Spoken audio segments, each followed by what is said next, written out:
We are going to call this meeting to order now. It is 7 p.m. on September 1st, 2022, and this is the 9th public meeting of the City of Portland Police Accountability Commission Subcommittee on Research.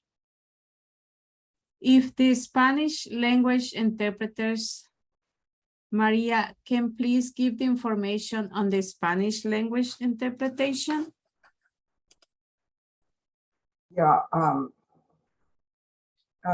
vamos a ir a lo que es la interpretación. En el canal de interpretación va a aparecer un globo abajo, entonces hay que darle en español o en Spanish para que vayamos todos los que hablamos español al canal de español. Muchas gracias, María. Okay. Thank you. The city also offers ASL interpretation, which is being provided by Tara and Andrea. You can pin the video feed if that is helpful to you. Finally, the closed captioning is turned on in Zoom as another means of assistance. But please note that this is an automatic captioning services and it is not always accurate.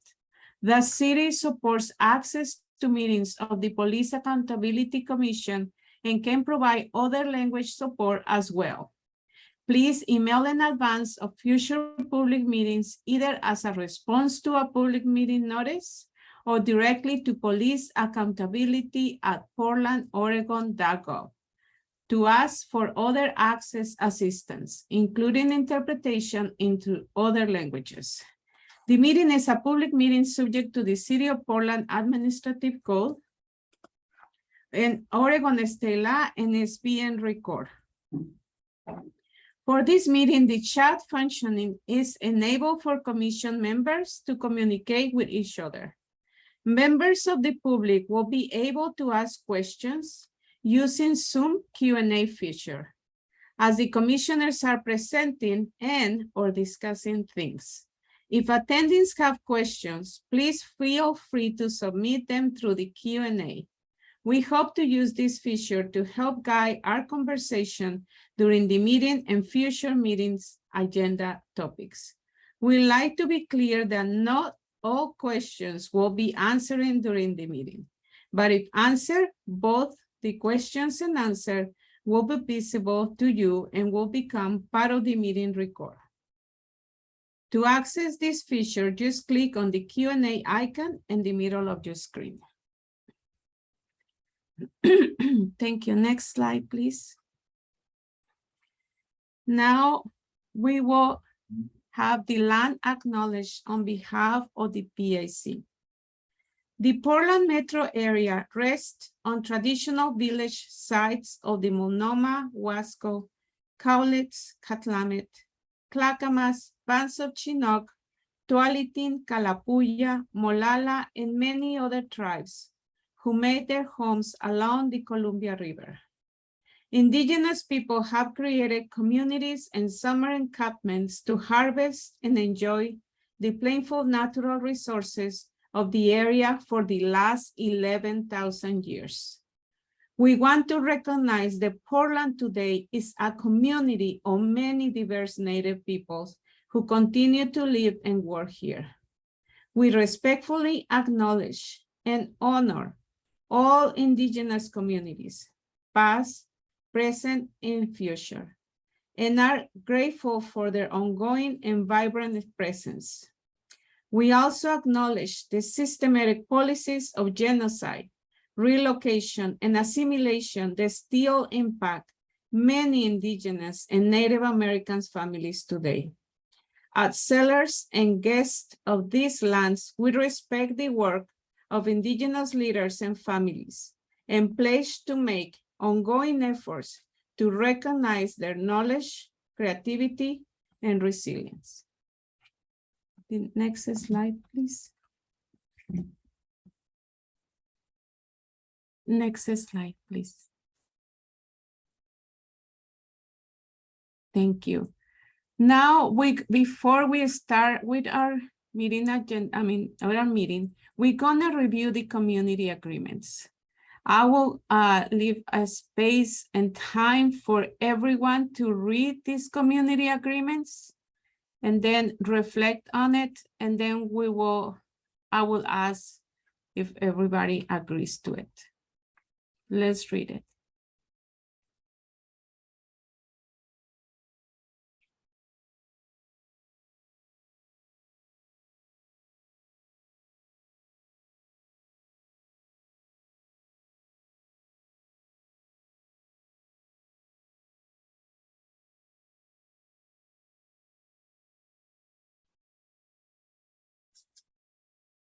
Thank you.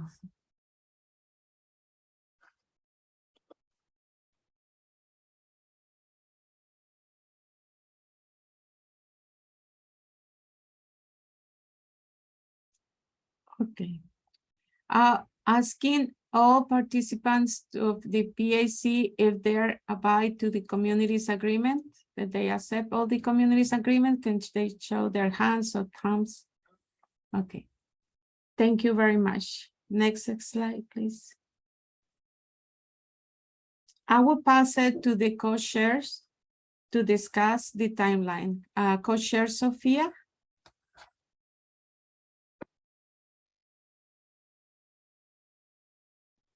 Thank you so much. Let me open my document really quickly. I thought I had it open already. 1 second. So sorry. Don't worry. And if you need help, let us know. All right, 1 second. So much for being prepared, right? Oh, there it is. Thank you so much for your patience. The commission is currently in the finding phase of work, which has been extended into early September. Just want to take note that it. Co-chair Sophia, we're having trouble listening. I don't know if taking your video off will help, or if you need help, we can read it for you. We can try again and see if it works.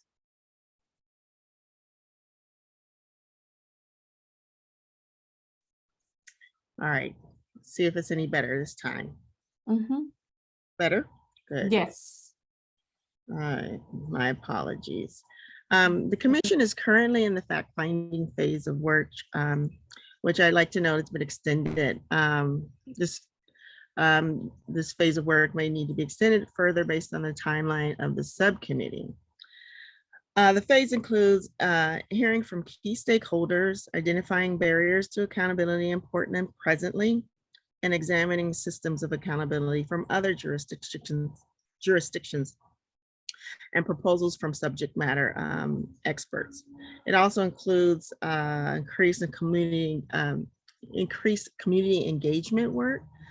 Future phases of work will develop the parameters for the new police accountability system before the commission presents that at the City Council in 2023 for their consideration and approval.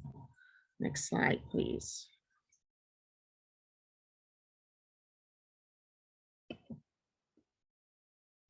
Following today's meeting, there are the next several meetings for the PAC. There is no meeting next Monday, as it is the Labor Day holiday. The subcommittee will meet again on September 12th, which will hopefully result in the referral of the document to the full PAC. The full PAC will meet Thursday, September 8th and Thursday, September 15th, and will host the Department of Justice for the last briefing of this phase of work. Okay, next slide, please. This slide is the current project plan for the fact-finding phase of the Police Accountability Commission's work. It's not their agenda. It is updated regularly. This slide is mostly for members of the public to be able to understand how the commission gets from now and then to the end of this phase, which focuses on identifying areas of agreement among commission members as barriers to accountability in the current system, best practices from the Portland and other jurisdictions, and suggestions to consider from experts, as well as taking public comment and meeting with key stakeholders. Today's meeting falls into the green box with the purple border. Next slide, please. As part of completing the fact-finding phase, the full commission will consider and ideally approve 3 documents, which are listed on this page. The first 2 are being developed in the subcommittee for eventual referral to the full commission. They will be discussed again before being approved. And the third, which focuses on barriers to police accountability in the current system in Portland, as well as best practices in Portland, is being developed at the full commission level throughout this phase as well.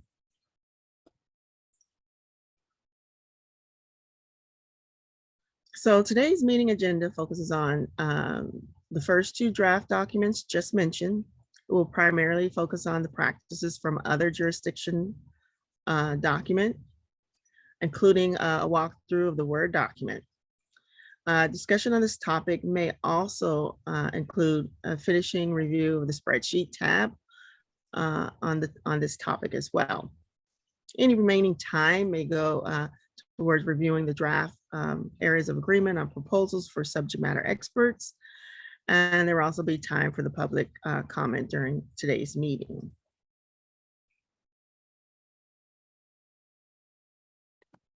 Thank you, Co-Chair Sophia. Now we're gonna move to the areas of agreement on best practice and practices to avoid from other jurisdictions. But before that, before we get started, I wanna ask if are there any new research notes to present or updates to previous research that any subcommittee member would like to present to the group? Please raise your hand only if you have new research to present.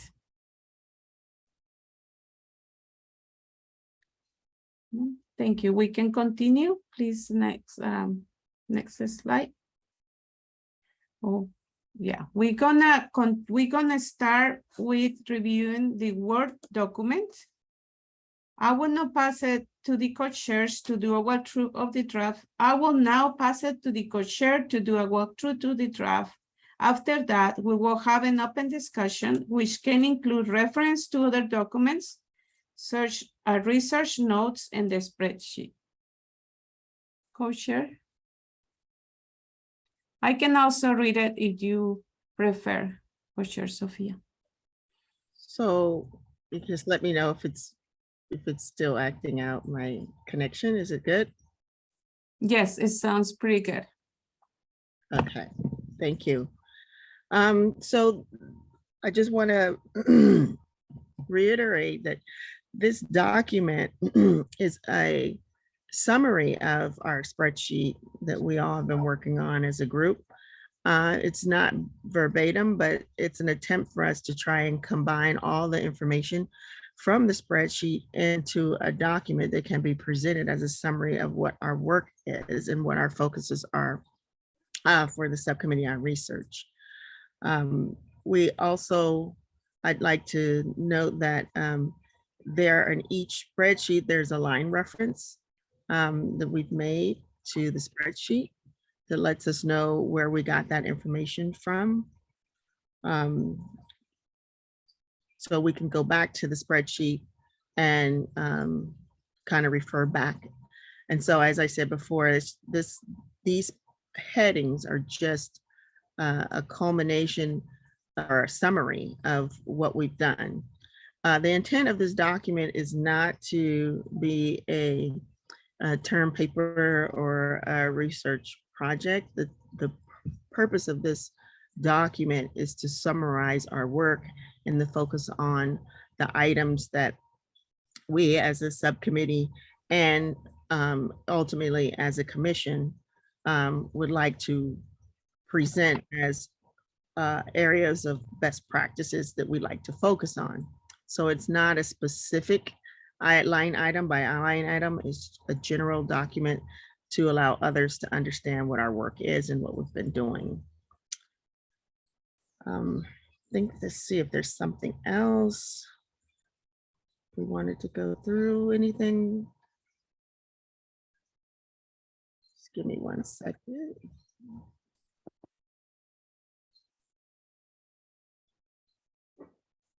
Okay.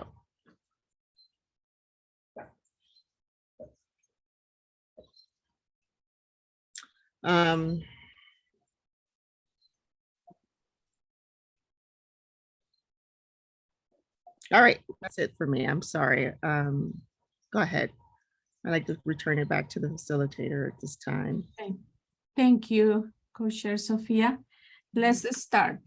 And remember our agreements for we're gonna review it, but we're gonna also have questions and discussion. Remember to be brief, to be facilitated, and to be constructive for our conversation. Commissioner Dan? Yes, Dan Handelman, he, him, member of the commission. Facilitator Lara, we were presented this document very late again before the meeting, and just looking it over, everything's all kind of pushed together into these paragraphs, and I'm finding it very hard to read or understand. I mean, I just looking at it, the brief review we just had, and I thought we were doing really well going through the spreadsheet, and I would like to try to just finish that up and then come back to this document and see if there's a way to make the formatting better and reflect what we have in the spreadsheet. I'm hoping that there are other commissioners that agree with that, because I'm just looking at the first couple, I'm just seeing 3 or 4 cities lumped together, and it makes it very confusing for me. Okay, thank you, Commissioner Dan. Co-Chair Sophia?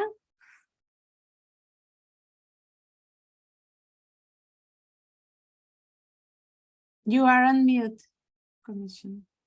Yeah, thank you, Dan, for your comments. I'd like to just reiterate that I did hear your viewpoints when you sit through the email, and I understand your thought process. This commission phase is behind 3 weeks because of our subcommittee, and we really do have to get through these documents, and we do have to do due diligence in supporting the rest of the commission who's been left behind by 3 weeks because of our work. So as difficult as it might be, we have to get to this document. We did send it out a little later, but it's pretty much additions to the document that we sent out before. It's been 2 meetings that we have not been able to get to this document because of the spreadsheet. And our deliverable is this document. We do have to get through. Understanding the spreadsheet will always be there. As I said earlier, if we have time, we'll go back to that. As to understanding the document, as I explained earlier, it is a summary of the spreadsheet. We welcome you to review it, and if you have some other suggestions as to how we will culminate that information into a document that others who do not know what we're doing and understand what we're doing is able to read and understand, I would welcome that. The other item I'd like to say is understanding that we are all volunteers. We all have other things to do. We do our best as we can to get the documents to you as a subcommittee to review, understanding that sometimes it is not on your timeline, but it is in prep for the meeting. And you will have this document to review even after our meeting tonight. So if you'd like to review it then, that's fine, but this is now a time for us to, as a subcommittee, to go through this document. As I said, we have to present this to the full commission. We have 1 more meeting which is on the 12th. So we do have time limits here. As the co-chair, I have to make, myself and Angie have to make some decisions because our job is to keep us on time. And at this point, I'm not saying that we will never be able to come back to the research. I'm saying that right now we need to culminate the information that we have so far into a document to present to the commission, full commission, for their review and vote. So my goal is to get through this document today, this evening, take recommendations from the subcommittee members so we can culminate those in our next draft for the full subcommittee meeting on the 12th. So that's it for me. I see, I'll turn it back over to the facilitator. Thank you, Co-Chair Sophia and Commissioner Debbie. Before I give the word to you, what I was going to do, we're gonna start with this document. As Commissioner Dan say, it may be confusing, but that's why we're reviewing it all together. And we're gonna have an example of how it works. That way, everybody and the commissioners can see how it came to this and how it is and where they come from. And then after that, if you don't understand, of course, each part have questions. But we're gonna start to review this document this way, and then we see how it goes. But that's what's in the agenda, and we're gonna start reviewing. Commissioner Debbie, is there something that you may say before reviewing this document? Or can you wait? I just want to say something quick, if that's okay. So I just feel a little bit worried about feeling like we have to get this done in the next 2 meetings, because to me, this is like going to be the basis of where the ideas come from that lead to our, our final product that we give to City Council. And so I think it's really important to get this right, even if it takes us a little bit longer. So sorry I took up that time, because I hope it doesn't slow us down, but I just wanted to make that comment. It makes me. No, thank you. We appreciate it and value that. Thank you, Commissioner Debbie. Okay, we start with the first A1, and I will also, the city staff can go back and forth to they have both documents and we can go back and forth if necessary. The first A1 say the oversight body is empowered to take input from community members on broad police issues. It's referred from the spreadsheet line 8, and everybody can see that at the documents. Identify in San Diego City. In the city of San Diego, the board is able to take input from community members on policy issues and is not limited in the policy areas they can discuss by law. Elected officials, limitation or origination from a case or pattern or cases of alleged misconduct. Community involvement is vital to the success of their oversight system. Do you disagree with the designation of this as a practice to consider? Does anybody disagree? No? Okay. Let's pass to A2. Commissioner Dan? Okay, I have a comment about this and a kind of a forward-looking comment. So my comment about this is I'm the one that did the research on this city. I just visited line 8 of the spreadsheet, and I don't see where some of the words came from that are included here. Yes. So it seems like people added words to what was in the spreadsheet. I don't know where they came from. So that's my, I guess, question. And then my comment, my forward-looking comment is, when we get to the other paragraphs where there's multiple cities put together, if staff can put a hard carriage return in between each line that talks about a different city, I think it'll make it a lot easier for me to be able to follow. Okay, so, thank you. That's part of it. It's just the big blobs of text. Okay, that's a very good suggestion. Thank you, Commissioner Dan. And I just want to remind everyone that this is an executive summary, and of course, when they bring in the different sentence, they use not word by word, but also executive. They're putting and building all this together. That's why they cannot use word by word. It will not make sense. But the most important is the thing that they want to emulate is the idea is there, and of course that's what we're looking for. Thank you. Can we go to A2? The oversight body is able to access implication of alleged misconduct cases they review, including on policy, procedure, and training, and take action after this assessment. The spreadsheet reference is line 5, 6, 11, and 14.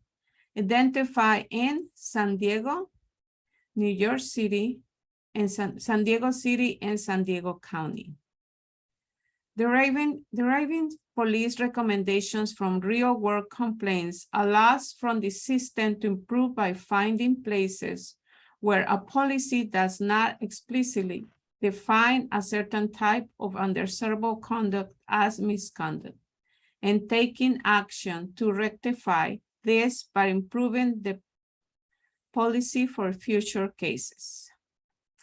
This also allows for assessing cases where policy or procedure prevents a certain type of conduct, but training for officers did not sufficiently convey this expectation, and creating training changes or recommendations based on the knowledge gained from assessing these cases. In the city of San Diego, the board can, as part of assessing cases, make recommendations to the chief of police on police changes. Additionally, the board regularly reviews policy, training, and protocols, and recommendation changes to police, as well as the mayor and city council. In New York, these recommendations are on policy, procedure, and training, and are made to both the chief and public. In San Diego County, the board can make policy or rule change recommendations along with votes on findings on individual cases. Do you disagree with the designation of any of this as practice to consider as a best practice to consider?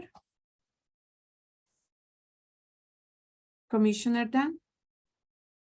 Well, I do not disagree. Thanks for the question. But I think part of what's also happening here is that the things that are being lumped together aren't all the same. So the heading and the opening paragraph, which I think can be condensed quite a lot, talk about taking policy issues out of real life cases.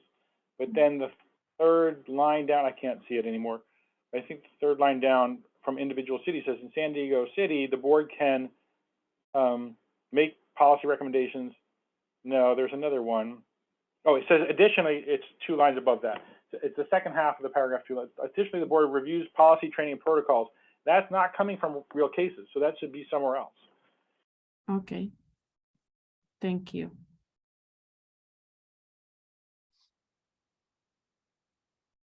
I'm gonna wait for this staff to make a note.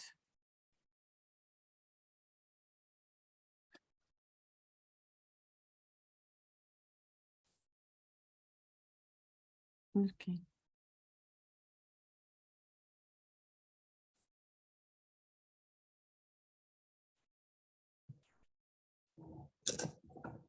Thank you.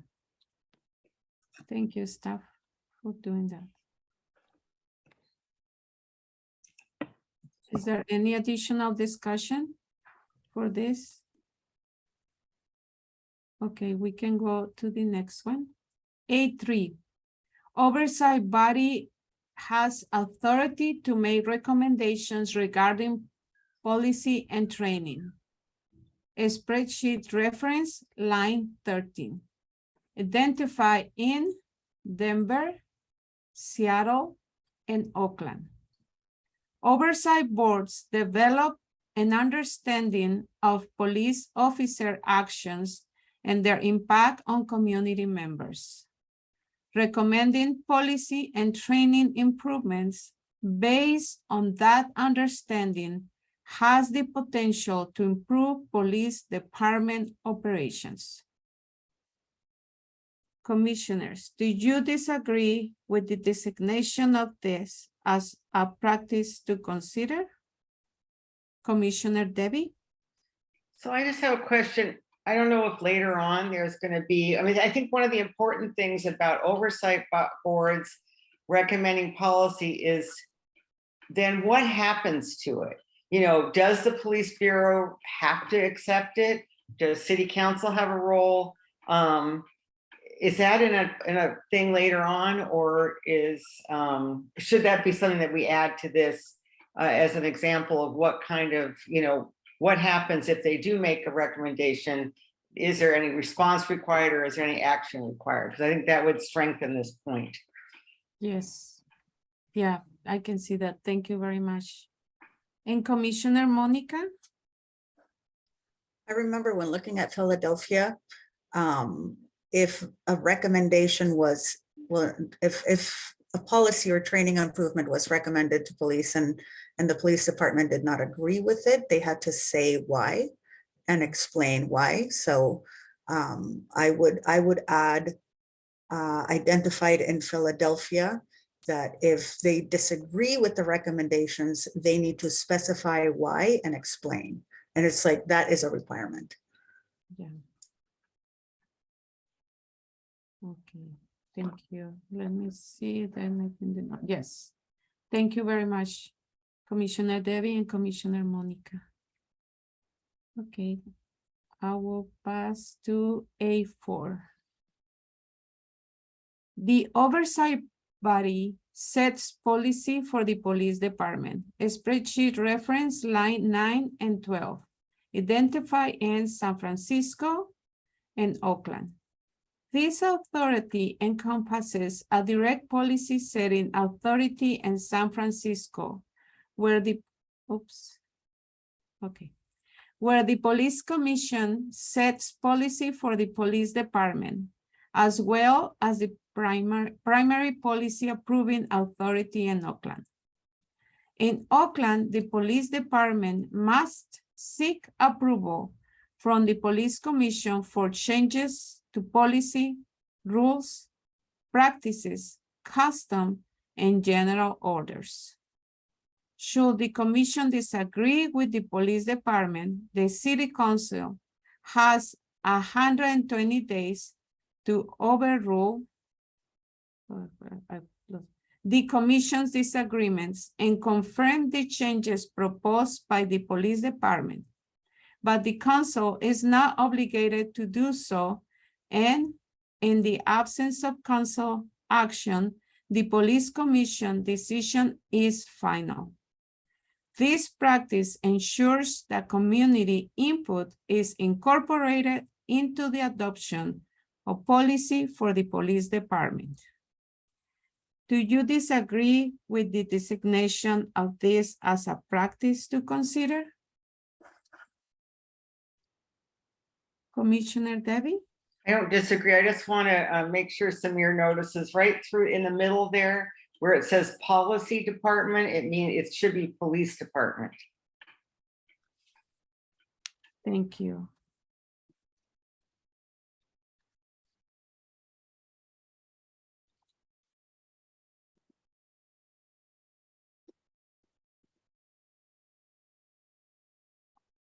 Okay.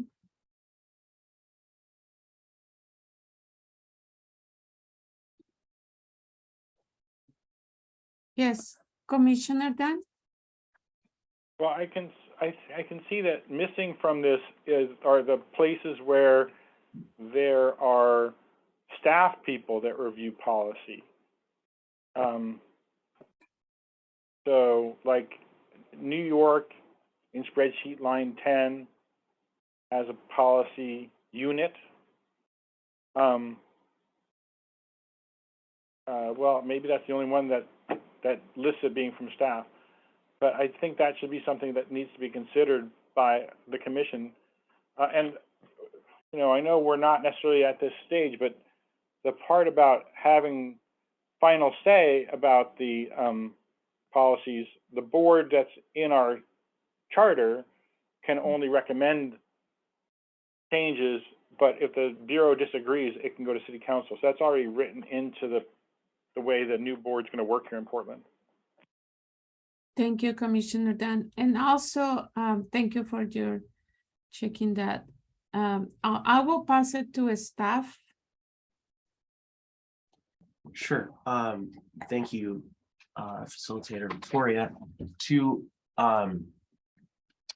this category as a whole, going through it, and just to clarify, the intent is not to go through all the categories to this level of detail today in the Word document, but to show what a category would look like. And in our notes in the spreadsheet, which I'll pull over and switch to sharing now.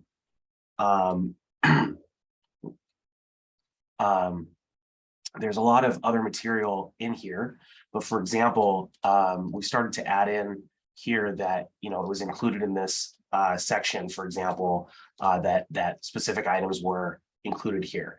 A few items were flagged as potentially to move over to another category. And so this is perhaps a question that needs to be asked, but just hasn't had the opportunity to be asked yet prior to today's meeting. But for example, these two, and sorry, it's hard to see them both, so I'll have to zoom out to make it visible, which will make it smaller. But for these two items here, line 7 and line 10, the question was, what portion of this practice is desired by the membership of the subcommittee to be emulated? And based on that, which category does it go in? So is the policy unit, is the important thing about that it is a category of the staff? Or is in which case it would go to that category? Or is the important thing about it that it's assessing policy, in which case it would stay in this category? Would it go in both? And that was a question that co-chairs and staff went through and were unable to resolve prior to this meeting, which is why you don't see it in the document yet. It's not that it was forgotten. It's not that it was rejected in any way. It's just that it wasn't really clear where it would go. And the same is true for the policy committee, because there's a internal structure section as well that addresses other committees and questions. So these are things that were noted down for staff and co-chairs to follow up with the individual member. In this case, they're both recommended by Commissioner Dan to ask about prior to the next draft of this document being created. Hopefully that kind of clarifies the process a little bit. I'll pass it back to you, Victoria. Thank you, Samir. And I will pass it to Commissioner Dan. Well, I think that question should be answered by us collectively now. But I'm going to say that my opinion is that they should be in both places, because, you know, knowing what's written down further on in the spreadsheet, you know, the New York board has a policy unit and an investigations unit and this unit and that unit. But the fact that they have a unit looking at policy needs to go in the policy section. And I think that should be true also about the subcommittee, that, you know, that it should be noted that their board has a subcommittee that works on policy here, but then in the structure of the committee of the board, it should say subcommittees include policy and outreach and blah, blah, blah, blah.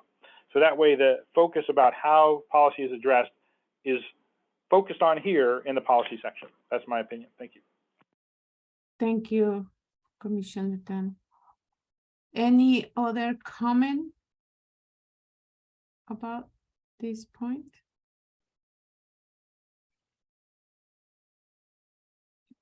Okay. We'll take it as that everybody agrees to that comment, and we will pass to the next one. The next section is the board jurisdiction and case authority. The first one is B1, and its oversight body has defined authority over misconduct directly affecting the public. Then the spreadsheet, you can reference line 139, 144, 142, and 145. Identify is San Diego City, New York, San Francisco, and San Diego County. In the city of San Diego, the board has authority over officer-involved shootings, deaths in custody, and other specific incidents. Force resulting in bodily injury, dishonesty, including perjury, false reports, concealing evidence, cases of substantial public interest where data shows pattern of inappropriate policies, sexual misconduct, physical assaults, and domestic violence.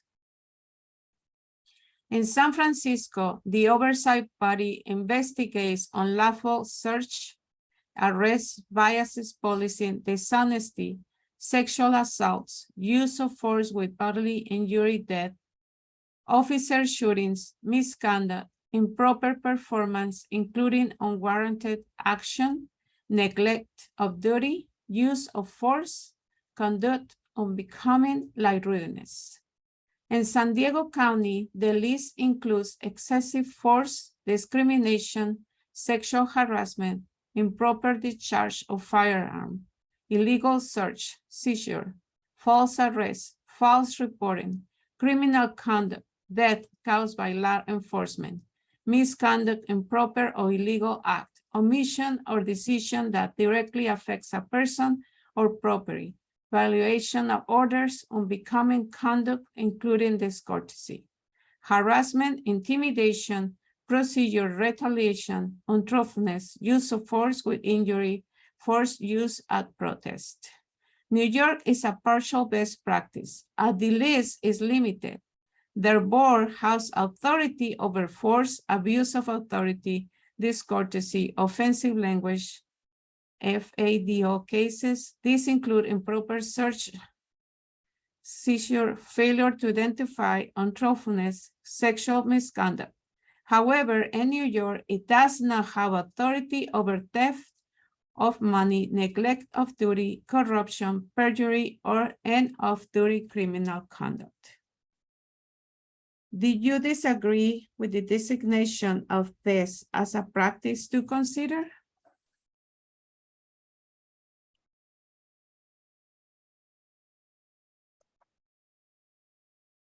Yes, Commissioner Monica, please. I think that my impression is that because there are so many different places that complaints and misconduct can be investigated in, and that is what we are trying to get away from, that emulating places that limit authority to just these types of incidents is not what we want to do. And we've talked about the importance of centralizing the place where complaints and investigations are centered in, so to simplify the process. So I would encourage us to make the main topic simplification of process, centralizing places to receive complaints and investigations into one body, and talk about places where that happens. That would be my impression. Thank you, Commissioner Monica. And what I understand is thank you for your comment. Is also we're gonna review this, I think it's the next items on B2, the oversight body has authority to receive all complaints, even about items it may not have investigated authority over. But yeah, thank you very much. Commissioner Dan?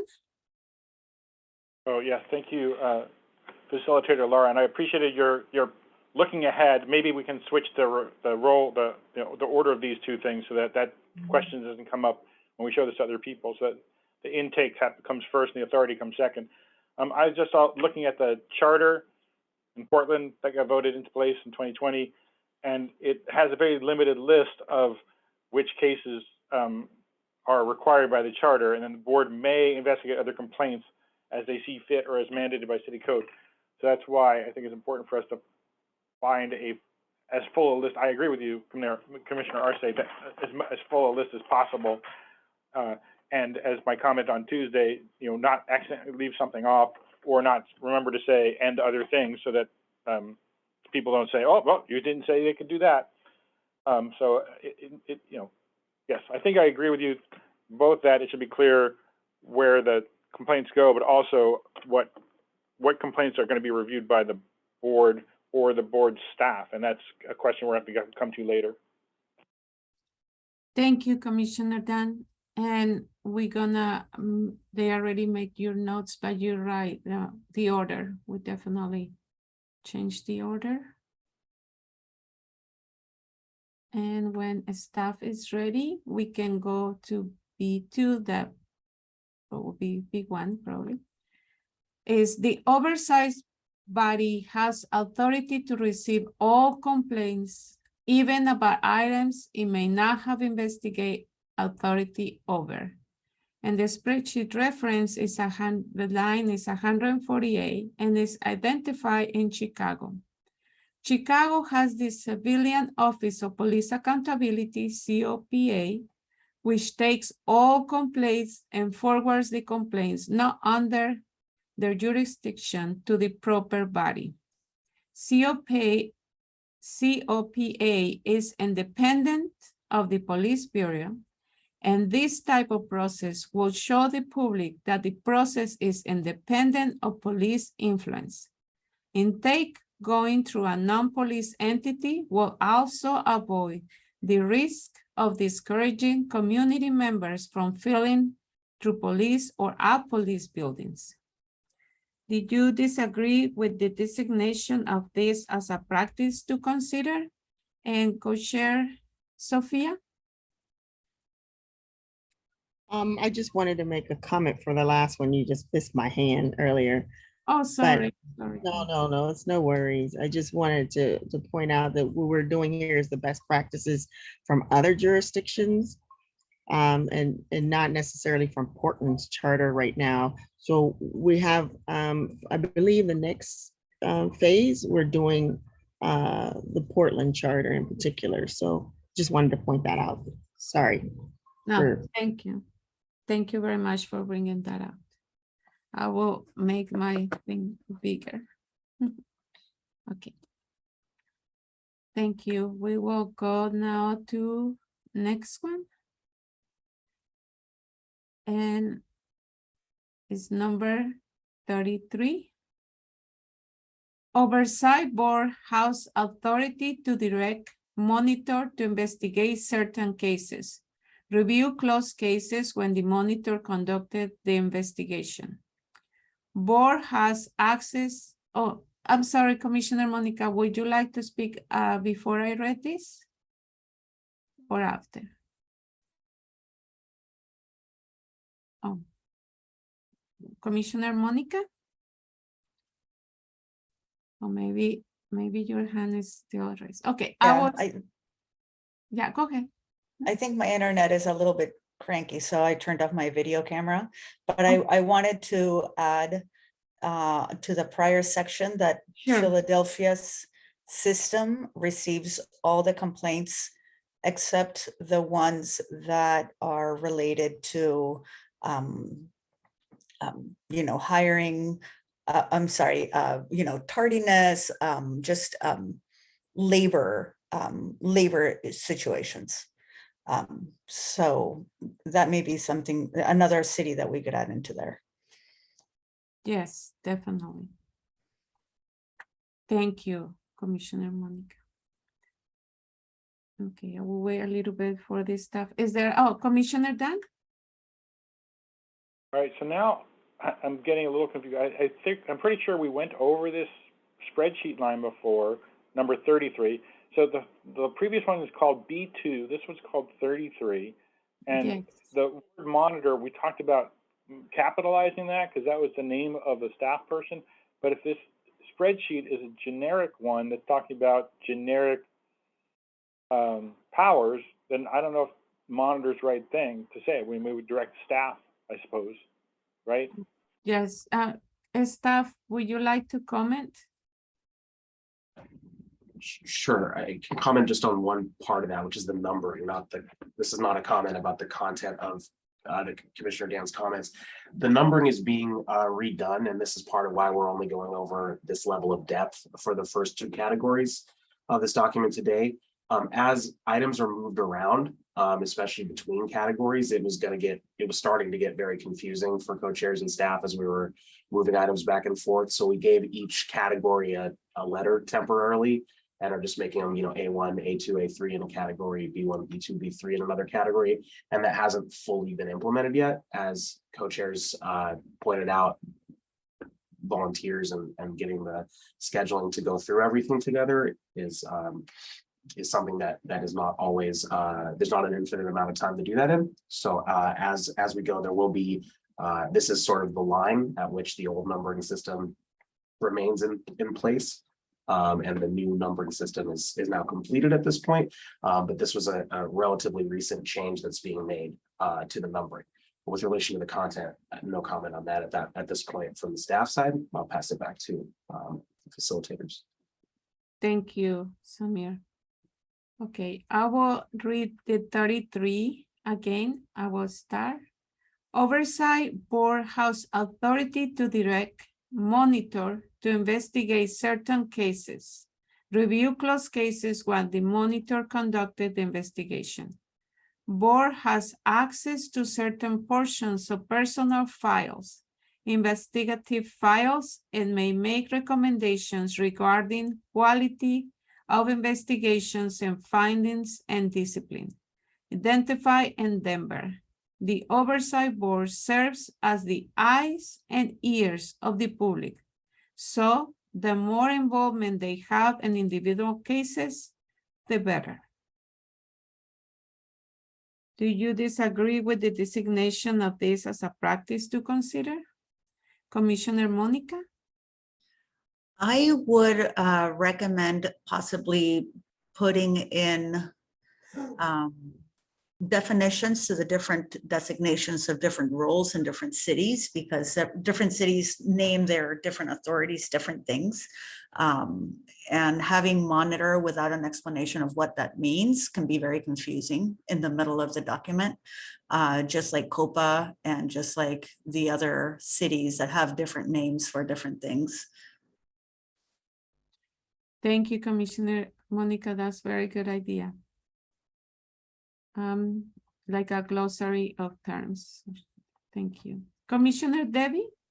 I was just going to suggest maybe in parentheses putting like agency director or something like that as the way to generic, make it more generic.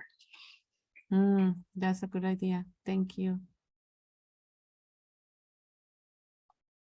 Okay, any more discussions? Okay, we can go to 36. 36, a standing civilian police accountability board receives complaints, appoints civilians to a civilian charging committee and to any necessary trial boards, and reviews all data regarding complaints and submits an annual report each year to the local council. The civilian PAB identifies trends and makes policy recommendations about the complaint process.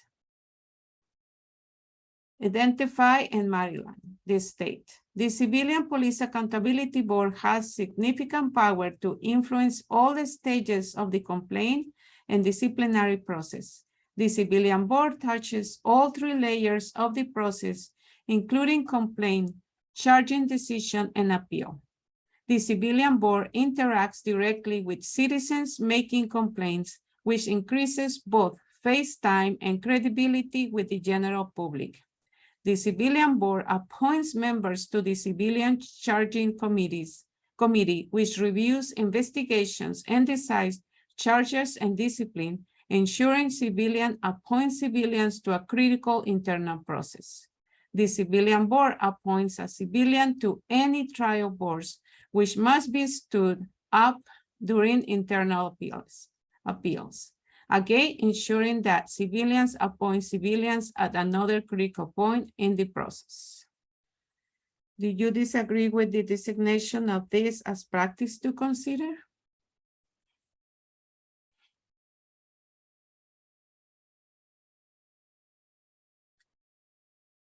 Commissioner Dan? I'm watching Co-Chair Lloyd's face. As we went over this item, I think, yesterday, and we were going to chop it up into 3 parts, I think. Maybe it was a slightly different thing about the Maryland system, but the thing about identifying trends and making policy recommendations seems to fit into the policy section. And the trial board, that has to do with the hearings process and not the authority of the oversight system. So, you know, this is the kind of thing where, I mean, you know, I'm just going to have to say it, where if we were still going over the spreadsheet, it would be a lot easier for us to create this document from a finalized spreadsheet than this. And I don't know how much further we're going here, but I feel like we're, you know, coming back on things we've talked about before, and it would just be a better use of our time to finish up what we started in the spreadsheet so that this document can be created from the decisions that we collectively make about those items. I find this very confusing and a little bit repetitive, but thank you. Thank you, Commissioner Dan. Okay. Do we, staff, Samir, please? Yeah, this is actually the last item that we're going over in this depth. This literally is the end of the category, and so just to clarify a previous comment that I had made verbally, that just the first section was going to be gone over. This is the first 2 categories in this depth to show sort of as indicated how it has been formatted and how it has been structured, and the level of synthesis and how it is now being structured and formatted and synthesized, including, for example, the spreadsheet reference and the renumbering. And so if perhaps the co-chairs had any comments on the rest of the document to make more generally, that would be all that was left on the agenda for this document before opening it up to more general discussion on practices from other jurisdictions. Does that, I hope that clarifies. Commissioner Dan, that's okay. Okay, yes, much better. Okay. I will pass it to Co-Chair Sophia.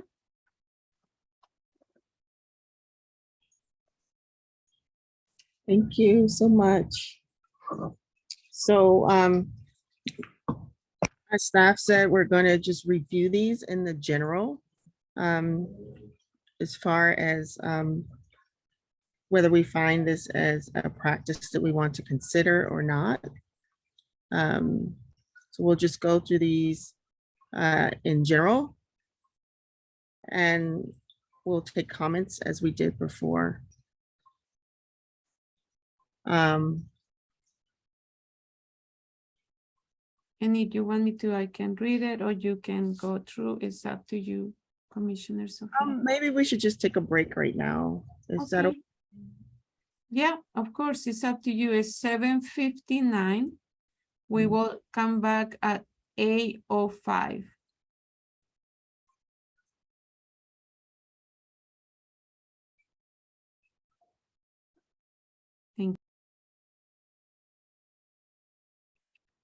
Thank you.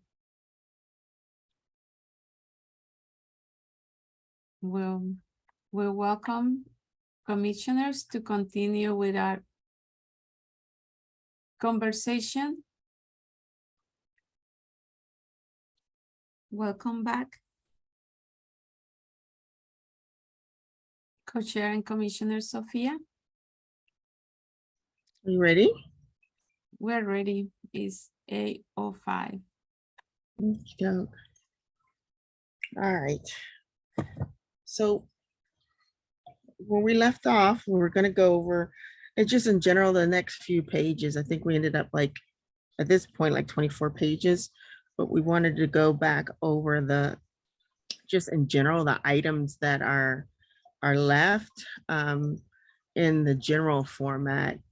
We're not going to spend a whole lot of time on these, but you know, we just like to go over these and just look at the categories and for the rest of the group to decide on if these are good categories that we want to focus in on. And as we said, there's still work to be done. So in general, so the makeup, we got the makeup, the heading is the makeup of the oversight board and revises seats on the commission based on desirable areas. And we've got Oakland, Denver, and Seattle.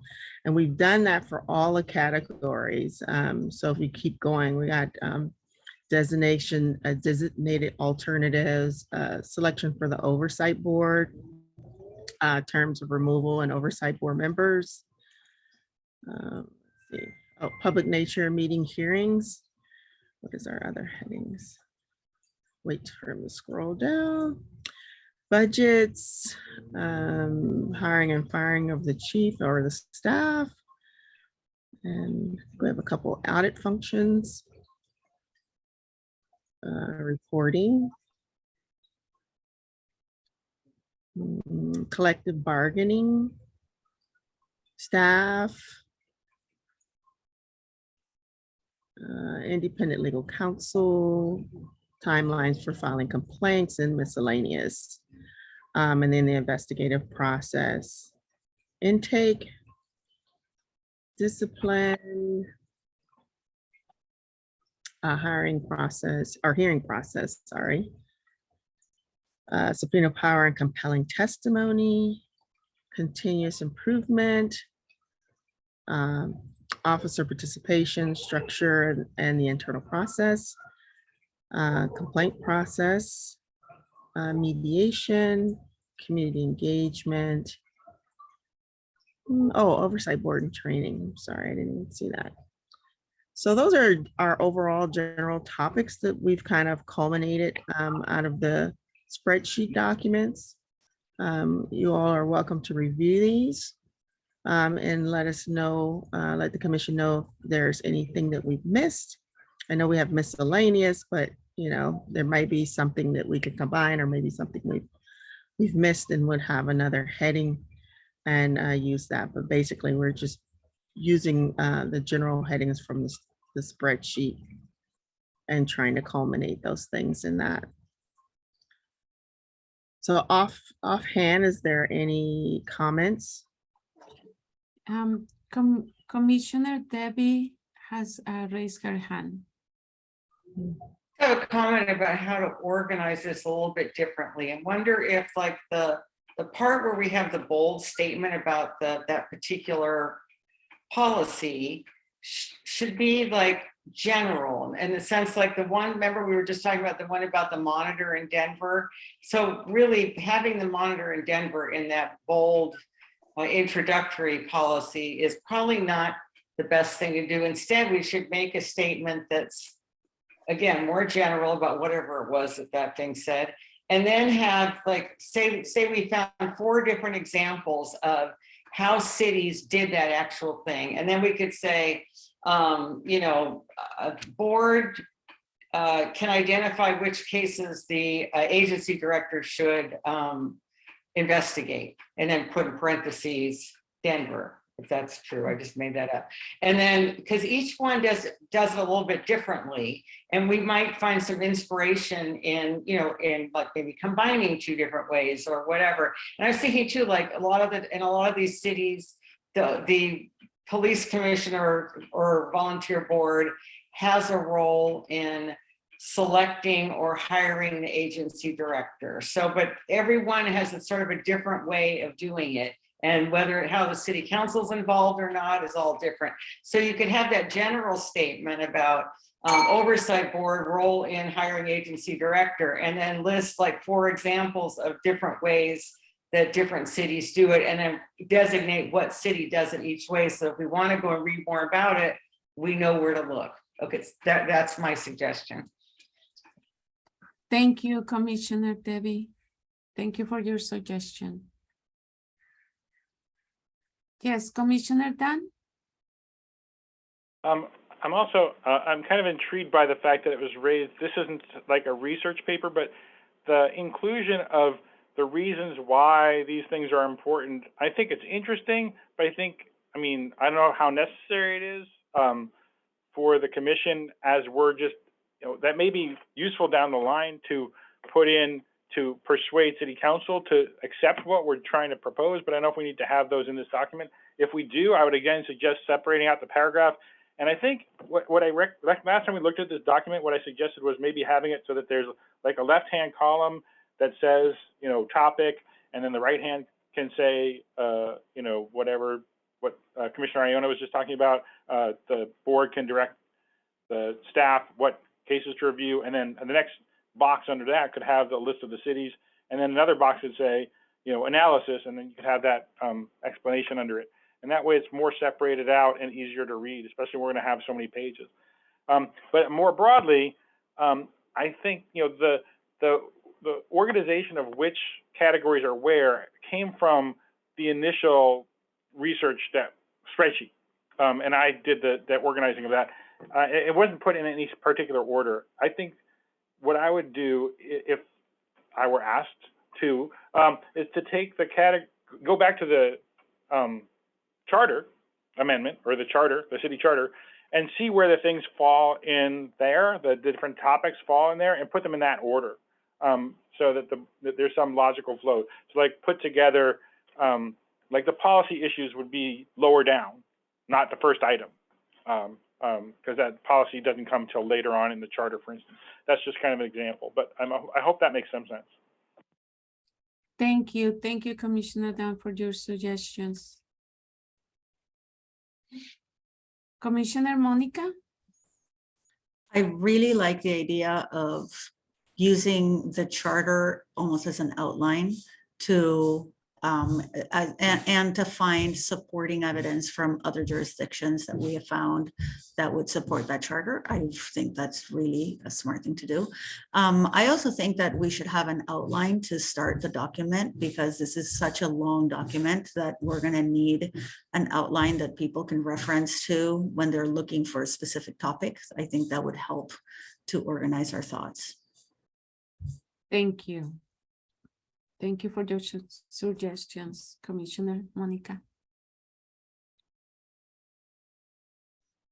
Okay, can we continue? Oh, I'm sorry. I just wanted to make one. Sure. Commissioner Co-Chair Sophia, and then Commissioner Lovisa. Yeah, I just wanted to say, thanks for the comments. We really appreciate that. And the order of categories, we were pretty much, I just want to make a comment that we were using the scope and agenda document for those categories, but we can look at reorganizing those. I don't want to say too much because we're so short on time, but I do want it to be a good document. And I'm definitely open to having some examples of how we could do that. Thank you, Coach Sophia. Commissioner Lovisa? Oh, I was just gonna maybe kind of build off of Monica's suggestion of an outline. Maybe an index? Mm-hmm. Do you mean something like an index, Monica? Yeah, just because it is potentially such a long document. Yeah, I think that could work. Thank you. Thank you. Commissioner Monica? Yes, an index. index. And I would make each of the main topics, the bolded topics, not pertaining to a city, but like it was said before, just an idea, a general idea, what we think is good practice, and then have examples from different cities below it. Just so the bolded main topics are not just based on one city, right? So that we can say these are practices we found in several cities. I think this is a good practice, and then point out where that comes from. Thank you. Very good ideas and suggestion. Thank you very much. Okay, I think we can continue. Oh, Co-Chair Sophia? I just wanted to make a comment, you know, just adding to the ideas, the flow of ideas here, is that maybe like we're having a line reference into the spreadsheet, maybe we can have just a line reference into the charter. Instead of reorganizing everything, we can say this is, you know, related to the charter item, Portland Charter, whatever, and kind of do it that way. I don't know how much reorganizing we need to do, but I do want to, I think it's a good idea to try and track that somehow. Thank you, Co-Chair Sophia. Now we're gonna go to the spreadsheet. Because we need to work on it. Okay. Thank you very much, Samir, staff. And we're going to start to review. Let's see where we start. We're gonna continue from the last part that we did on last meeting on Monday. And if it's okay with you, Co-Chair Sophia, I can read it. And then, okay, thank you. I will, but let me know. Okay, audit functions. And let me, okay. Because, okay, the Oakland Inspector General is responsible for continuing DOJ or court monitor type of oversight, ensures allegations of misconduct are truly investigated, identifies systematic policies needing improvement. The Police Commission hires and fires the Inspector General. Next one. Inspector General review all misconduct investigations to ensure they are complete before finding and discipline are determined. Next. Sentinel event review. This is a process overseen by the Office of Inspector General and led by a select group of community members, police representatives, and OIG. It studies in depth a significant and undesirable event with the goal of prevention. They were all categorized as best practice. Did you disagree with the designation of these three as best practice? Oh, there's two more. I'm sorry. Audit division audits, complaints, among other things, is practice to consider, and executive director audits closes cases. Did you disagree with the designation of this as practice to consider or as best practice? The same thing. Any comments? Commissioner Dan? No, I don't disagree with any of it. I just want to point out that the last line of the one about Oakland, where the police commission hires and fires the inspector general, that should go in the hiring and firing of staff section, or I mean, it can be in both places, but just to make sure that that's pointed out, that that's what happens in that city. Okay, thank you very much, Commissioner Dan. Okay, we can go to the next section. And the next section is hiring or firing of chief and staff. Board hires executive director and conducts annual performance reviews. Contracts are for 3 years. Next one, executive director appointed by city council, but serves at will and under direction of board. Next, board conducts annual performance review of director. Next, board sets policies, hires director, oversees operations. Next, executive director serves at pleasure of board, can be disciplined. Board conducts annual performance review. Board can designate any duty to staff except when it's required by board. Next, commission has integral role in hiring police chief and recommend 4 candidates to mayor. It also has a key role to play in firing and with enough votes can make that decision independently of the mayor. And the last one, Empower System has independent commission with authority to hire and fire agency director, police chief, and inspector general. Also has independent legal counsel, final say in findings and discipline, subpoena, power, and power to compel testimony. Do you disagree with the designation of all this as a practice to consider?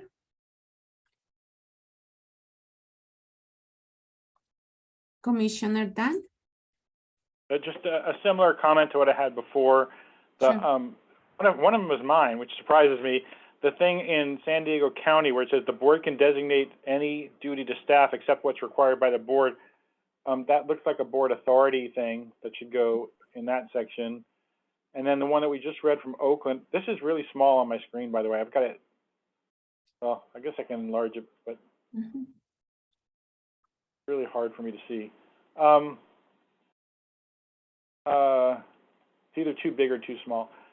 Okay, so it says Oakland has independent legal counsel, which is a separate thing.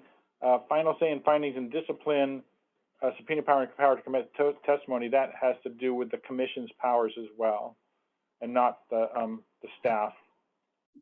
Okay. Thank you. Thank you for your comment.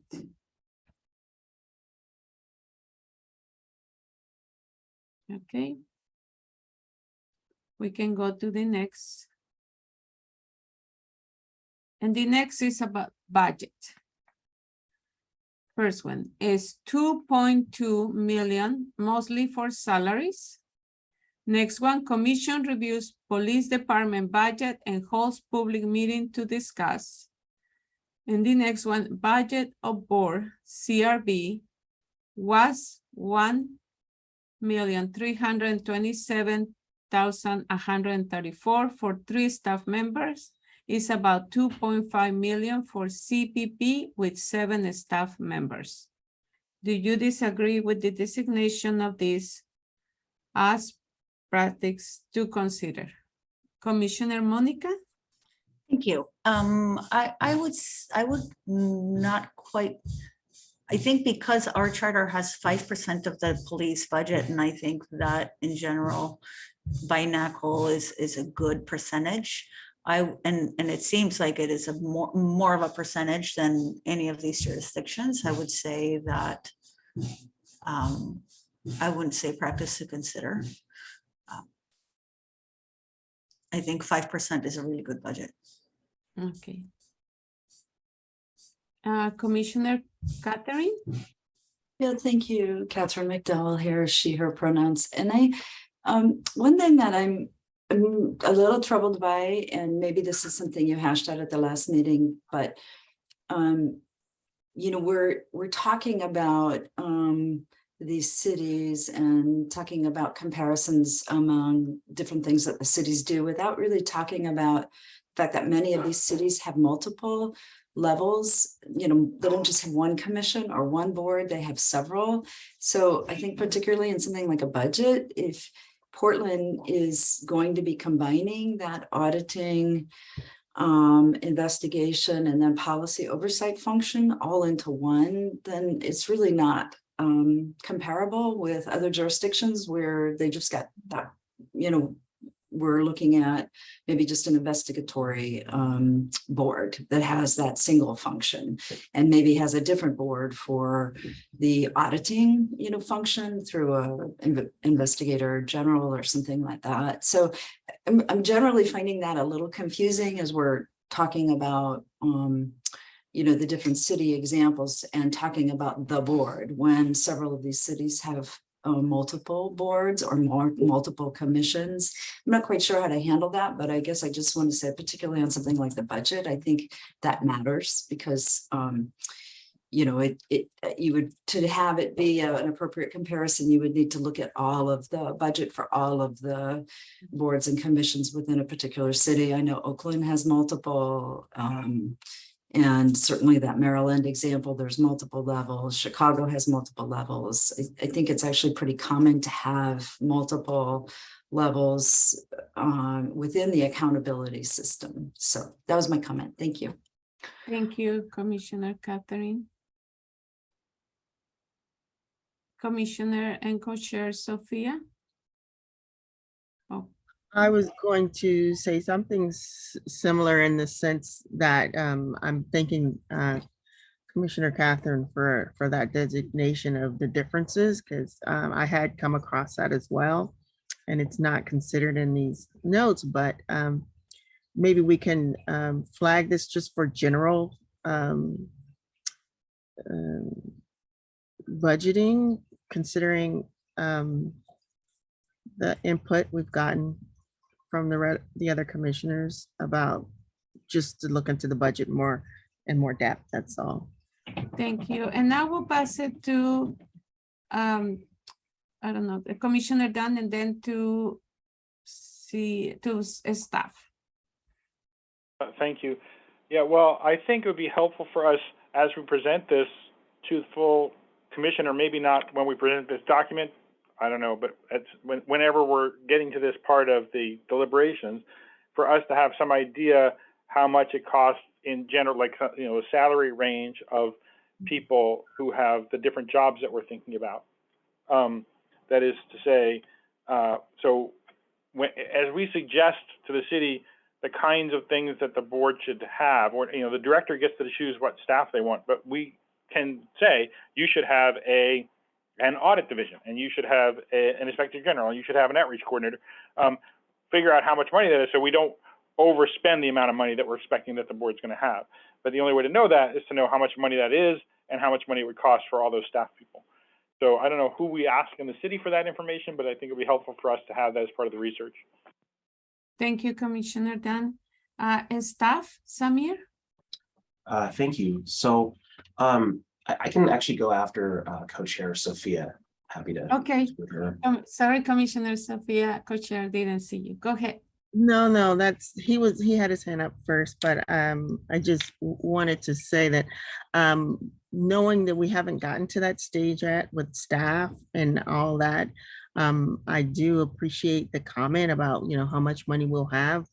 Right now, I think in general, we just need to say as a best practice, we need to consider some of these other items when we get to that and the budget part, and for the staff, for the full board. That's all. Thank you. Thank you, Co-Chair Commissioner Sophia. So Amir?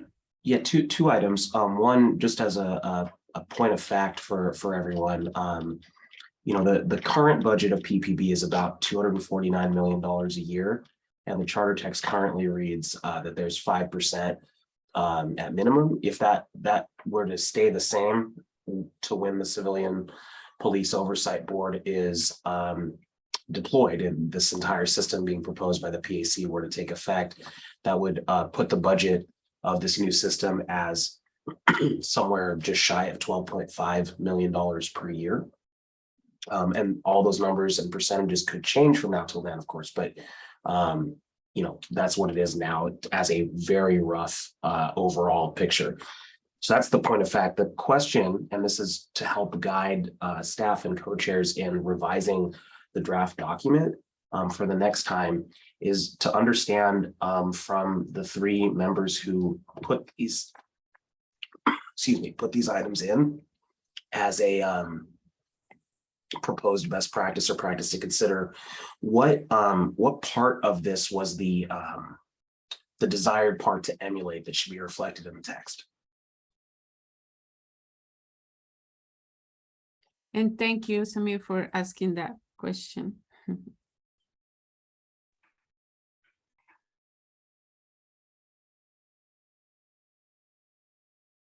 And we can see, yes, Commissioner Debbie.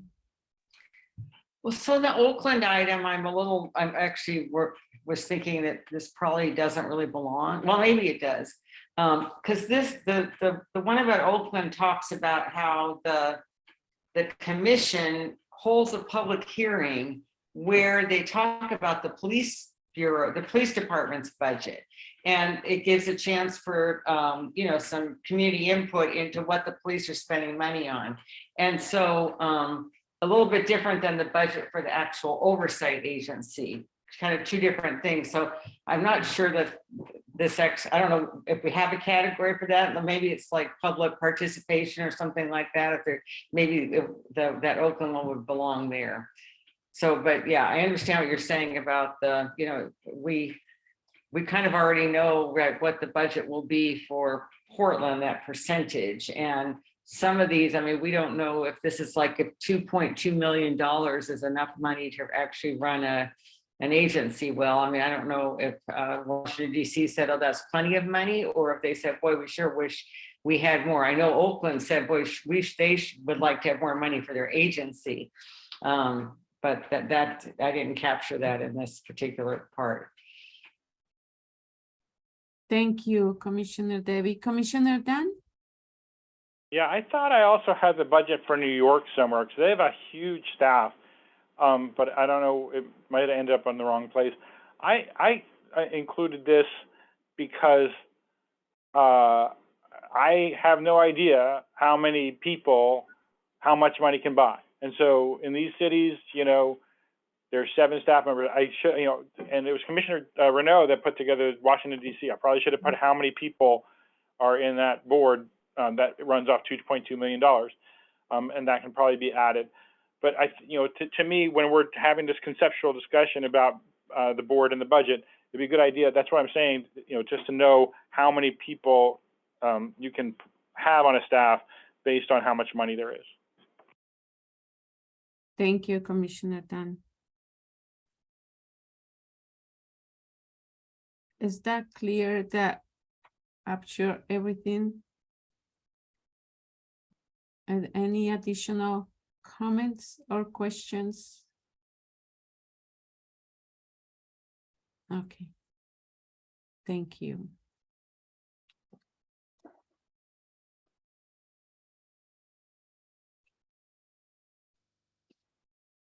Okay.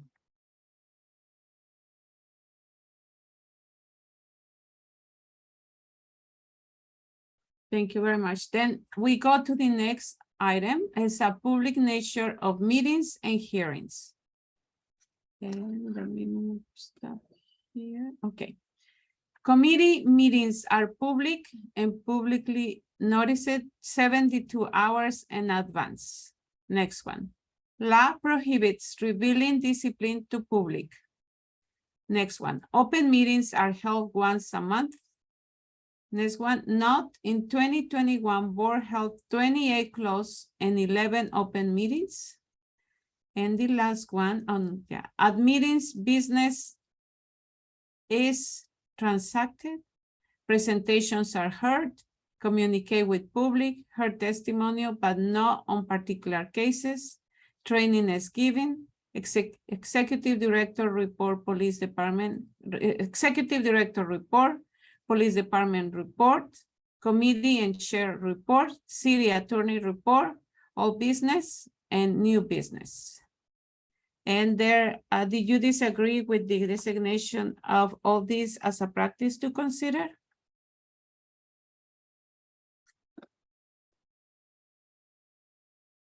And Commissioner Catherine.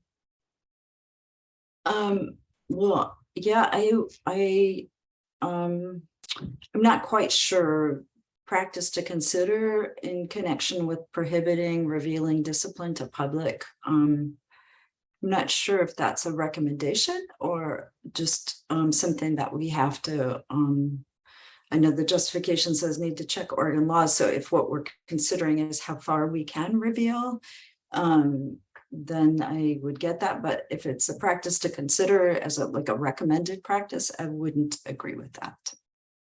Thank you very much, Commissioner. Catherine? Additional comments? Okay, we still on the same public nature. Okay, the next one's up. Okay. Closed meetings held twice a month. confidential to hear cases and other matters not subject to disclosure, presentations from shooting reviews board, discuss discipline.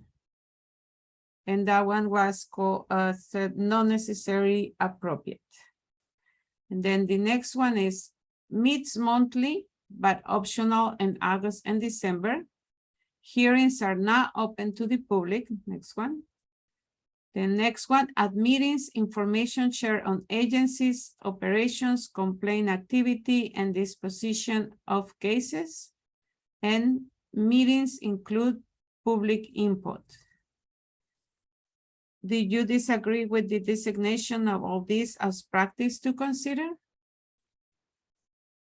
No, the first one, of course. Oh, there's this, I'm sorry. The hearings are not open to the public. They're also not necessarily appropriate. Any comments?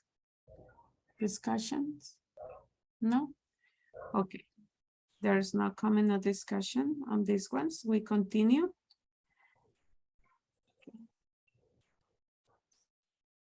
Hearings are not open to the public. Hearings are not open to the public. In closed sections, board, staff, and legal discussions is confidential, and that is flagged as not necessarily appropriate. And then the next one says, an open session, roll call, approval of minutes, work report by staff, share report, training for members, public input, including from complainants up to 3 minutes, new business, unfinished business, board member comments, sheriff liaison, query, independent counsel attends, members can file suggested items with the staff, chair approves agenda. Next one. Meetings held 1 to 2 times a month. Next one. Meetings open to the public with participation throughout. And the last one is in this group. This is not a current practice in California, but something to keep in mind. Until 2006, police oversight agencies held open evidentiary hearings of misconduct complaints and public investigative reports. The public could follow the cases to understand exactly what the allegations of misconduct were against identified officers, how the complaints were investigated, and what the findings and recommendations for discipline were. A California court case ended this practice, but Oakland advocates point to it as a best practice, even though it's no longer possible in the states. All these 1, 2, 3, 4, the last 4 are practice to consider or best practice as the same thing. Do you agree or disagree with the designation of the last 4 as practice to consider and the first one are not necessarily appropriate? Agree to that? Commissioner Dunn? Just have a clarification question for Commissioner Iona. It says Oakland meetings open to the public with participation throughout, but their hearings aren't part of the meetings. Is that right? Based on the second line that you have about Oakland? Right, they have, board meetings every period, I don't know, twice a month, whatever it is, I can't remember.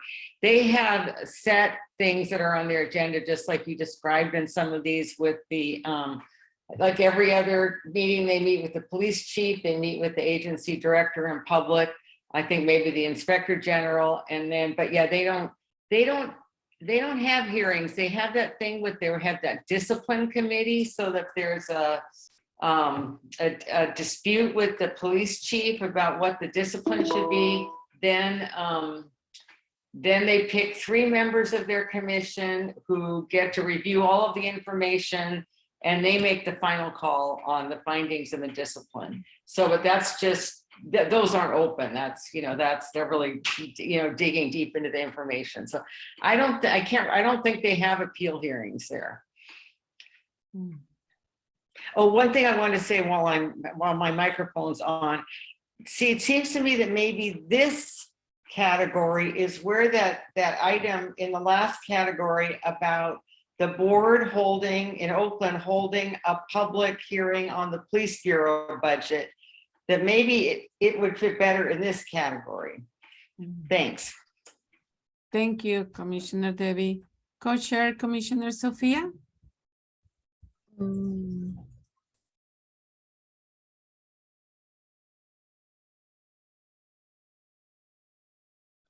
You are on mute. Okay, probably a good thing because I was stuttering. I wanted to comment on one of the last in that group. Mhm. Yeah, I think it's 70. Yes. About this, I do I don't know how to categorize it. I think it's something to consider. I just maybe I want to know some more information as to why the California stopped doing that, and maybe flag that there may be some laws in Oregon that will prevent that too. I don't know. Thank you.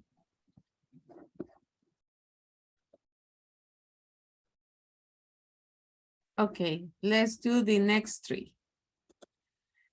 In Seattle, some appeal hearings are open to the public. And if the officer chooses arbitration, they are not. Then they are not. Best practices will be having all appeal hearings, both from complainant and officer, open to the public.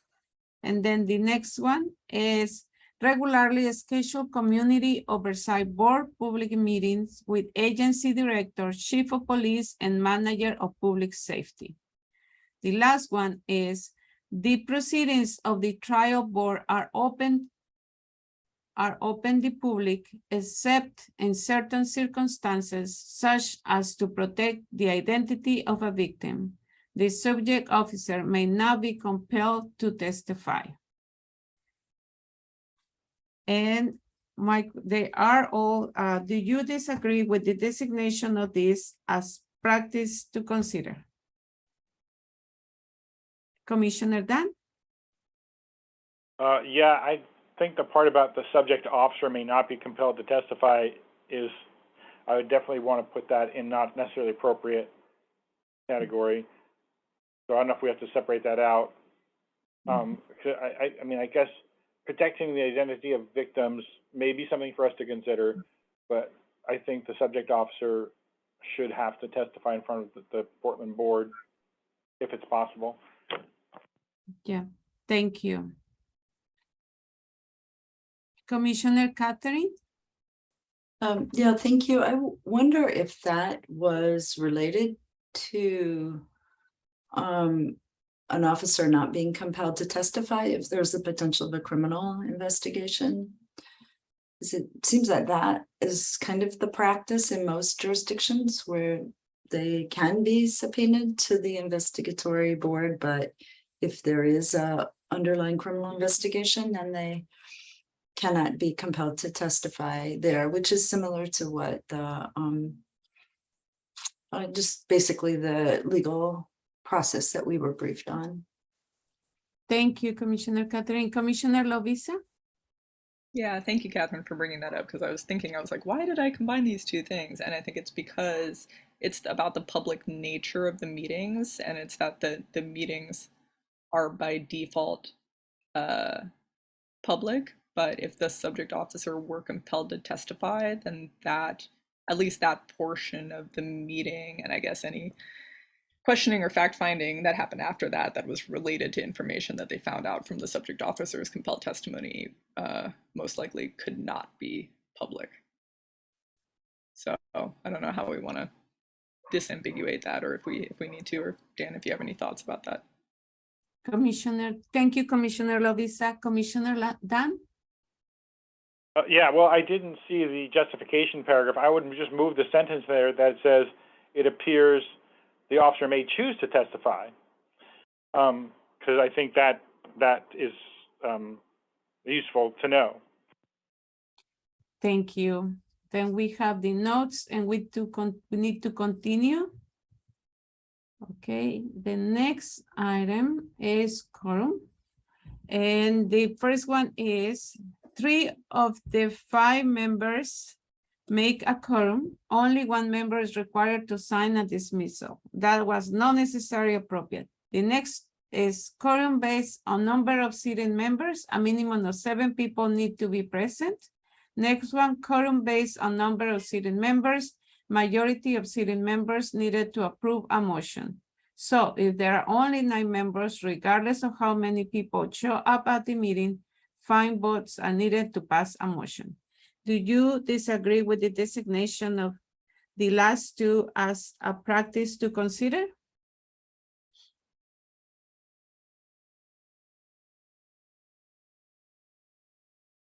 Okay, let's go to the next one. The next one is terms and removal of oversight board members. 2-year terms staggered, so 12 or fewer leave at one time, limited to 8 years total in a row. Can wait 2 years and apply again.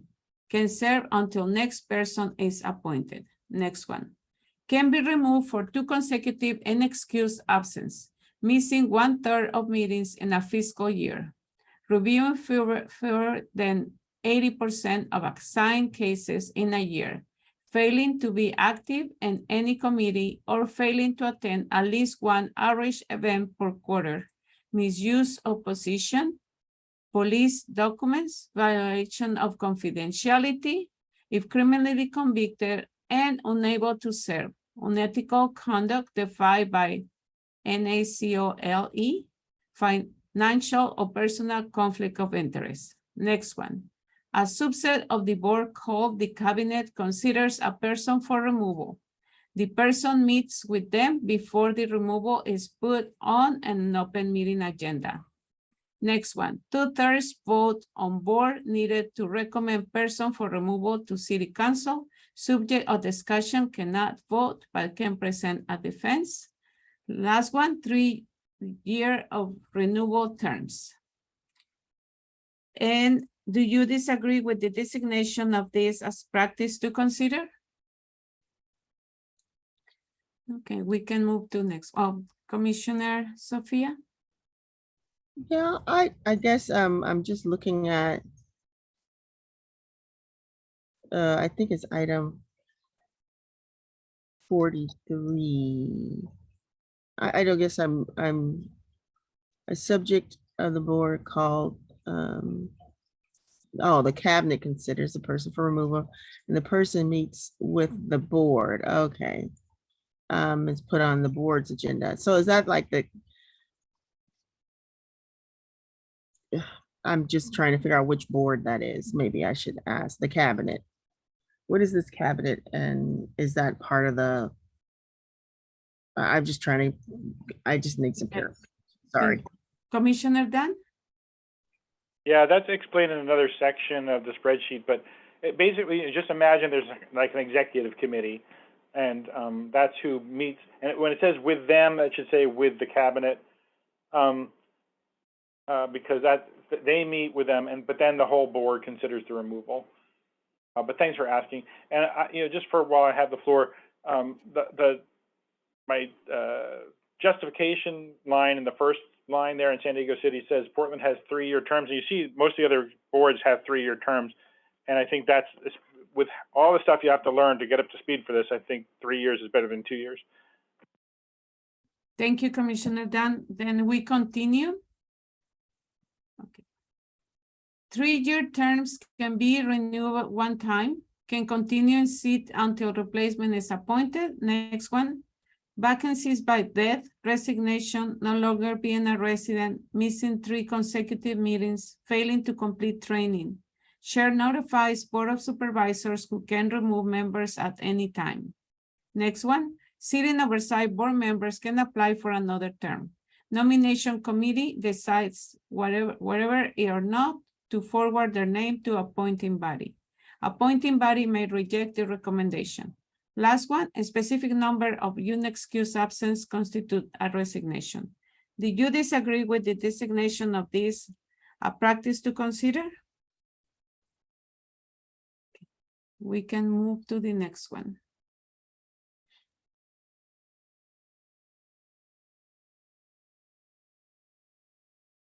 Okay, the next one is selection of oversight board. The first one is not necessarily appropriate, but mayor selects board members. Then 1, 2, 3 are, I'm gonna read the 3. City council appoints members. All board was appointed by mayor. Board members take an oath and sign affirmation of open appointment and reappointment. Commission is appointed by mayor and board supervisors. Those 3 are practice to consider. And then the next one, 5 members appointed by mayor, 5 by city council, 3 by police commissioner, 1 by public advocate chair, appointed by mayor and council together. That's not necessarily appropriate.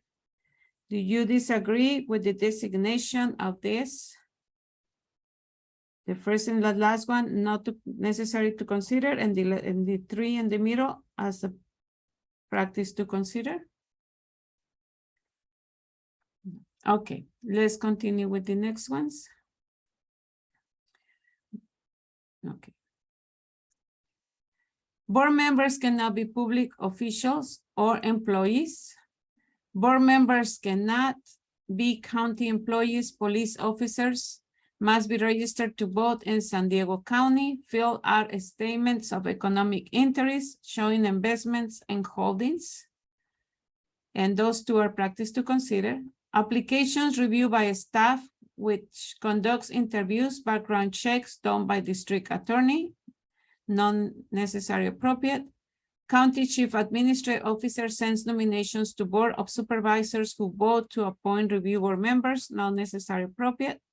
And the last one on this group, in Oakland, the mayor selects 3 police commission members plus 1 alternative subject to city council approval. The remaining members are nominated by a 9-member selection committee. Council accepts or rejects the slate. And that's best practice. Did you disagree with the designation of all these as either practice to consider or not necessary appropriate? And co-chair Sophia, and then co-chair Commissioner Dan. I'm just gonna do line item 33. I think the first statement, board members cannot be county employees, and I know that there is some justification in that.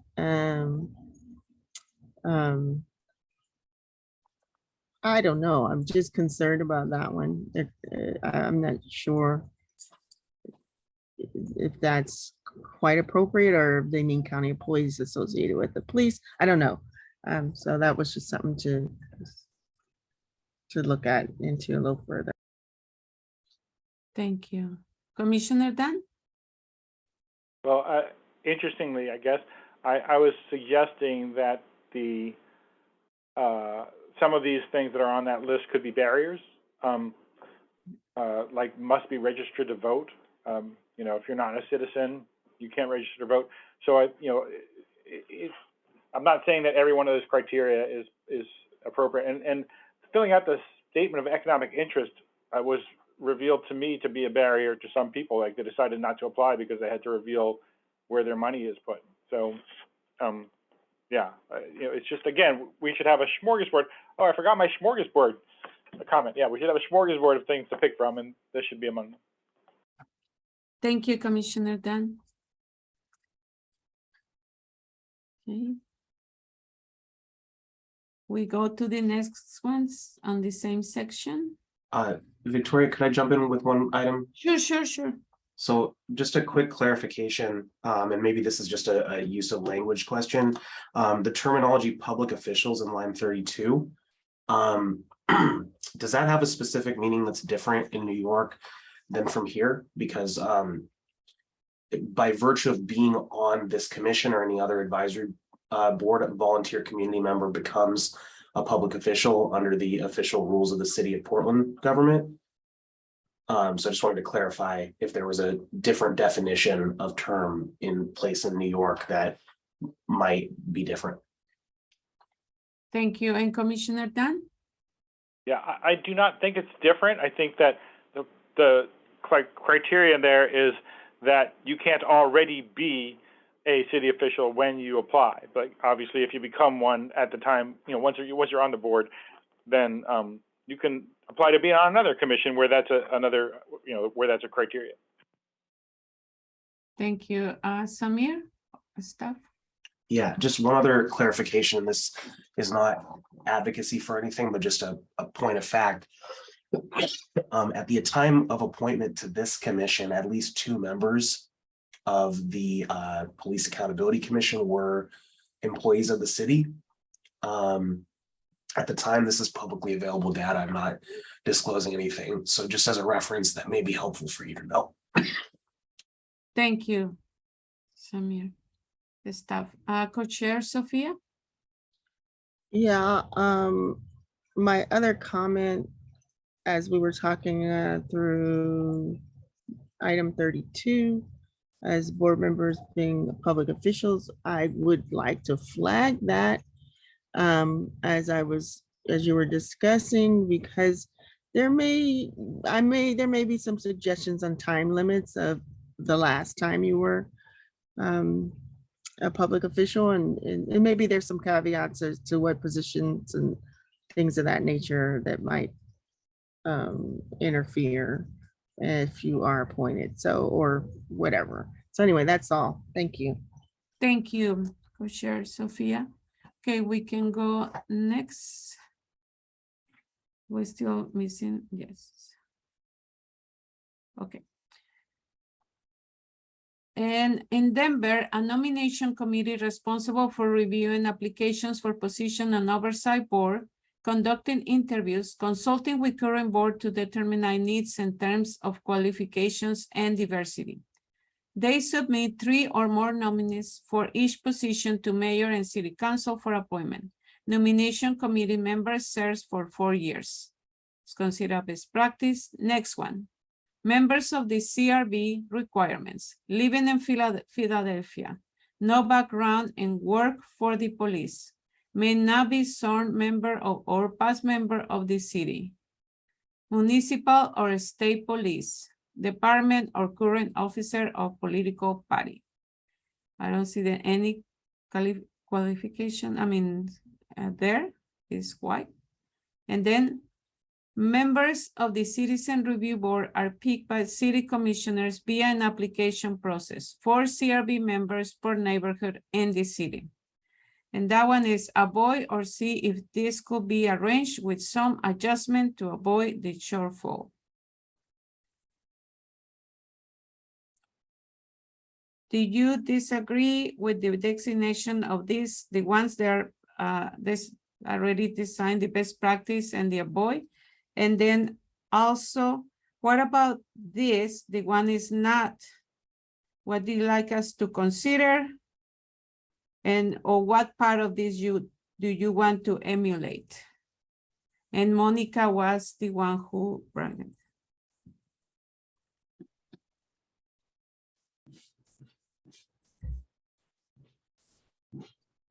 Yes, Commissioner Monica? I had no designation because again, Philadelphia was designing their system right now. So they did not have information about how this had worked for them. They were in the process of putting it together. So, but I think it's a good idea to not have a background with or a relationship with police and serving in the commission. And line 39, avoid or see if this could be arranged with some adjustments. I said that because of that justification there, that it caused some barriers to them because different neighborhoods had different interests in participating. So it created some difficulties for them. Thank you, Commissioner Monica. Okay, we continue to the other section and is makeup of oversight board. Okay, 5 members. Website says only is 1 is a police officer, will be expanding to 9 members to increase geographical representation. As many as 23 members may sit on the board. In 2022, there are only 15. See quorum. Next one, charter requires taking into consideration sex, race, and geographical areas of the membership shall reflect the entire community. Next one, collectively, volunteers put in 2,976 hours in 2021, 701 in training, 158 in conferences, 17 in outreach, 1,268 in case review, 1,159 in meetings, and 305 on other duties. Those are practice to consider. And then the next one is, there are 7 members of the commission at present for our attorneys, not necessarily appropriate. And the last 3 is, there are 15 members of the board. Charter, oh, sorry, yeah. We're gonna stop, and there are 7 members of the commission at present for our attorneys and not necessary appropriate is the last one. Do you disagree with the designation of this as a practice to consider and the one as practice not necessary appropriate?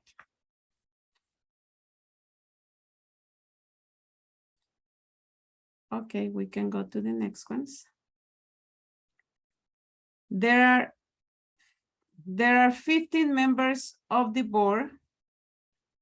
See selection section. Next one, charter requires board to reflect diversity of the city. Next one, between 9 and 15 members can sit on the board. Code sets membership at 11. Next one is reserve some seats on the oversight board or commission for members with desired expertise or experience.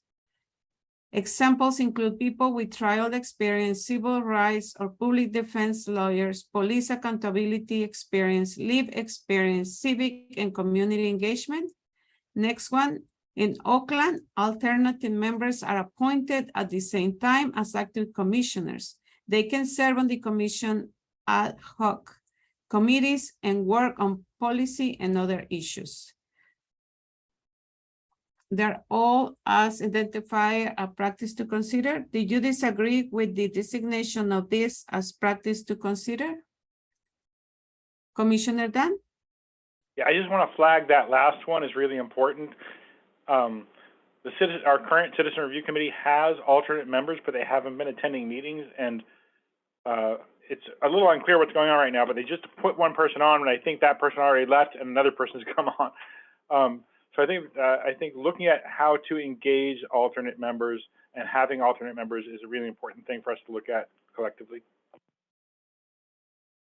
Okay, thank you, Commissioner Dan. And we were trying to end it, but then we need to go to a public comment now.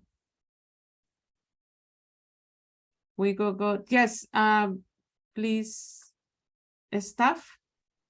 Just to clarify, this is the second to last category, but the last category was the policy one, which was already gone through as part of the Word document. So this does conclude, unless there's anything anyone wanted to add in the flag here that wasn't already mentioned in the Word document. Oh, yes, you're right. Thank you very much for clarifying that. Thank you. Okay, we'll now go to a public comment, please. And at this moment, we invite members of the public to,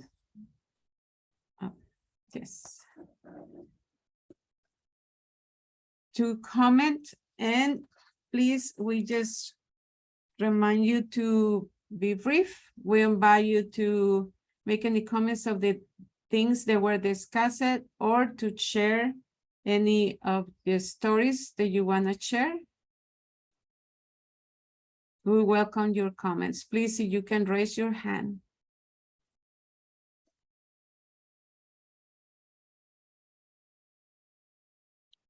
Okay, I don't see any hands on the public. Thank you very much for being here. We appreciate you listening and being here with us. Then we pass to the garden plot, and I will pass it to Ayomide. Thank you. Good evening. The only item that I have on the garden plot is the understanding of costs for different items for staff and et cetera. And then basically kind of the same thing, how many staff are able to be hired within that budget. Thank you, Ayomide. And also, if there is a garden plot for the co-chair, Sophia, do you have something in the garden plot? No, thank you. Okay, then we finish this meeting. We wanna thank the interpreters for being here and helping us. We're gonna adjourn the meeting, but let me give the last, can I have the last